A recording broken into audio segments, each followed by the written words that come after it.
Finally మన megastar Chiranjeevi గారి Vishwambhara movie glimpses అయితే రిలీజ్ అయ్యాయి. ముందుగా advance happy birthday megastar Chiranjeevi గారు. విశ్వంబర గ్లిమ్స్ అయితే రిలీజ్ చేశారు. మీకెలా అనిపించిందో హానెస్ట్ గా అయితే కామెంట్ చేయండి. నాకైతే నచ్చింది ఫ్రెండ్స్. స్టార్టింగ్ నుండి ఎండింగ్ వరకు కూడా స్టోరీ అయితే ఏం రివీల్ చేయలేదు. జస్ట్ చిరంజీవి గారి బర్త్డే సందర్భంగా ఒక గ్లిమ్స్ రిలీజ్ చేయాలని, ఆ గ్లిమ్స్ ఎలా ఉండాలంటే ట్రోల్ అవ్వకూడదు, సినిమా మీద ఒక హైప్ ని క్రియేట్ చేయాలి అనే విధంగా ప్లాన్ చేసి రిలీజ్ చేశారు అనిపించింది. మీరు అబ్జర్వ్ చేశారో లేదో, ఫస్ట్ రిలీజ్ చేసిన టీజర్ కి ఈ గ్లిమ్స్ కి ఏ మాత్రం సంబంధం లేదు.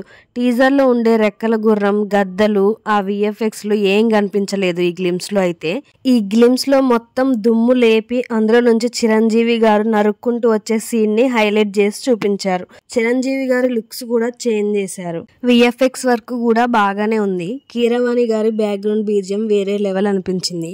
లాస్ట్ షాట్ మాత్రం క్రేజీగా ఉంది. ఈ గ్లిమ్స్ మీకెలా అనిపించిందో కామెంట్ చేయండి.